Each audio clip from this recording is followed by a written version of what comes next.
The Toyota Landcruiser is well known for its extreme reliability and off-road ruggedness, and the 100 series is no example. This is my 2006 Lexus LX 470, and I've owned it for the past 3 years, and I've put about 40,000 miles of its 175,000 miles that are currently on it. I'm going to be doing a long-term ownership review of it, giving you a rundown of what a 20-year-old Landcruiser looks like, and some expectations to have, and maybe go over some ideas as to whether or not you should even consider buying one of these. Let's first start with why I even considered one of these.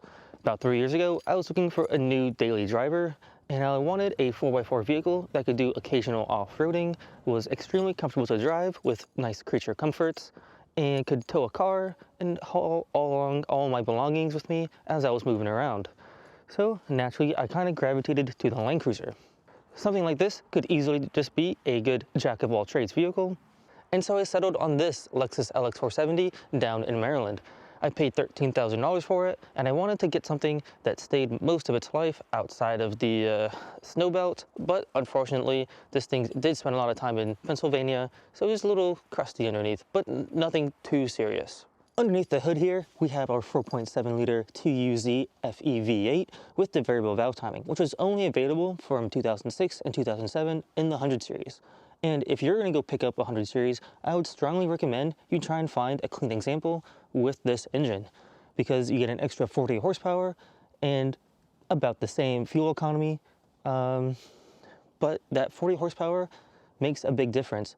Also, it comes with the 5-speed automatic transmission, which the early Landcruisers only had a 4-speed.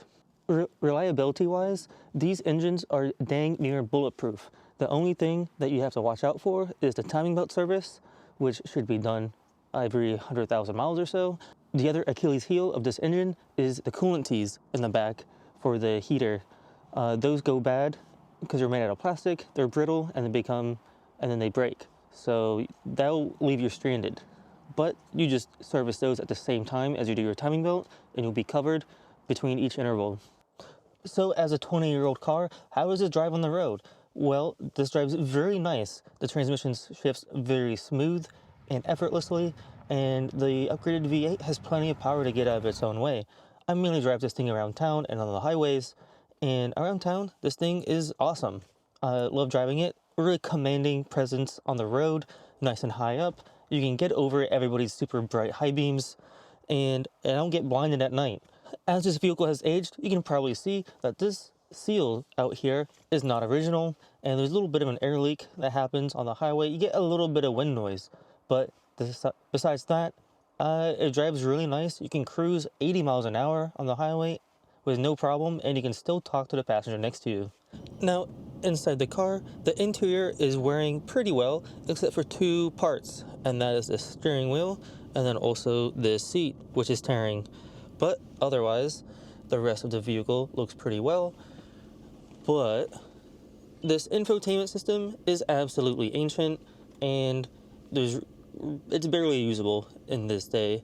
So for what I have to play my music is this little dongle that connects to the radio, but otherwise everything seems to be looking nice, and the rest of the interior is also looking pretty decent.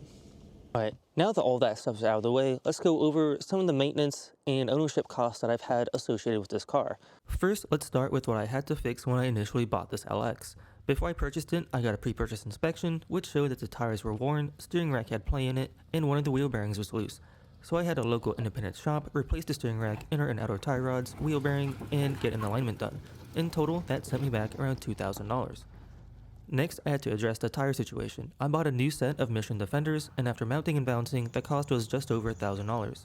Also, since I live in New Hampshire and experience snow during the winter, I wanted a set of dedicated wheels for the winter.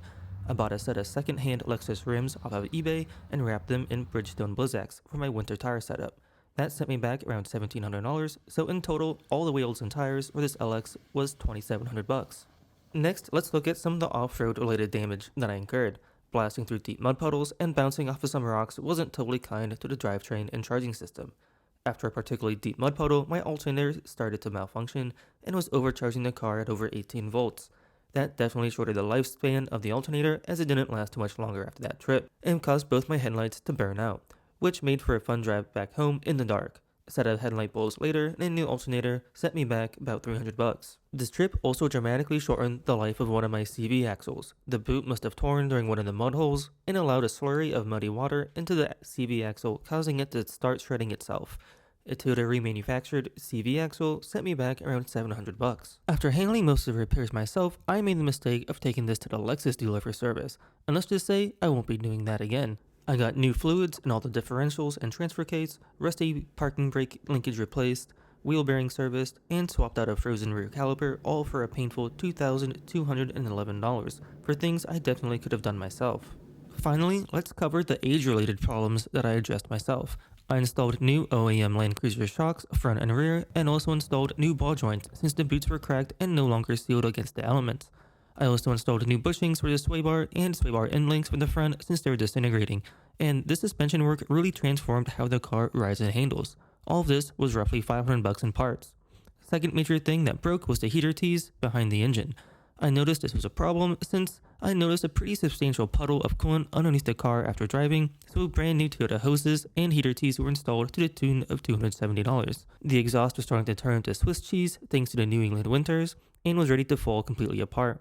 I picked up a relatively cheap aftermarket catback exhaust system, which surprisingly fit very well and only sent me back $300. So the grand total for all the service and maintenance related items is a whopping $9,481. Averaged out, that means I spend roughly $3,100 per year in maintenance, or 23 cents per mile. If you're someone that isn't afraid of throwing a wrench at the car once in a while, the maintenance cost would be dramatically lower. I've only taken this car to a mechanic twice, and the repair bills from them make up almost half of what I've spent in total. If you're someone that relies on a mechanic, this will slowly eat you alive. So even though this is a great truck, one of the worst things about this vehicle is the fuel economy. I get like 13 miles to the gallon in the city and 15 highway on a good day. So for me, that's not that big of a problem, but if you have a really long commute or you live somewhere with really high fuel prices, that will be something to consider. Because right now, for me, it's about $3 a gallon to fill up, but if it's somewhere like $5 a gallon, that adds up very quickly when you're filling up a 20 plus gallon fuel tank. Now that the car is almost 20 years old, and even the older versions of the Landcruisers are approaching 30, you can start to expect more things to deteriorate just because of age and not necessarily just mileage. So this is kind of where these 100 series Landcruisers are kind of falling apart. If you find one that was well taken care of, driven regularly, and maintenance performed on time and things replaced as needed, then that is a perfect find. But if you find one that's been kind of neglected, then you're going to have a bad time replacing everything underneath the vehicle. So should you buy a 100 series Landcruiser today in 2025? I think yes, but the caveat is that you need to find the right one. You need to find one that hasn't been abused or doesn't have super high mileage on it. Find the cleanest example that you can, and that's been taken care of. Because even though Toyotas are reliable, that doesn't mean that you're going to run away from all the age-related and potentially rust-related problems that you'll find on older vehicles. But if you can do your own work and a weekend job doesn't scare you every now and then this is probably the perfect example of one to get. These cars are kind of teetering on the edge of classic car status, but also good daily driver status. So it really depends on the condition of the vehicle that you buy. You buy one that's relatively low mileage, that's been kept up with all of its maintenance, and doesn't have any major problems, and you'll be all set. But find one that's been neglected, has 500,000 miles on it, and has a laundry list of things that need to be done to it, you'll quickly find out that the initial cheap purchase price is going to blow up your wallet with the prices of parts and labor, especially if you don't do it yourself. Really clean examples of 06 and 07 model years can fetch like $30,000, which is a lot of money for a 20-year-old vehicle. You really have to be dedicated for the Landcruiser to get that. With all that being said, I love my Toyota Landcruiser, so I don't plan on getting rid of it, and I would love to hit 500,000 miles on this thing. And I'm kind of willing to spend as much money as reasonable to make it reach that, which honestly shouldn't be too hard as long as the body doesn't rust out. So if there's anything else that I missed, or you want to learn more about this truck, go ahead, leave a comment down below and I'll answer any questions. And if you want to see more videos like this, or on this vehicle, or anything else we have going on the channel, go ahead, hit that subscribe button.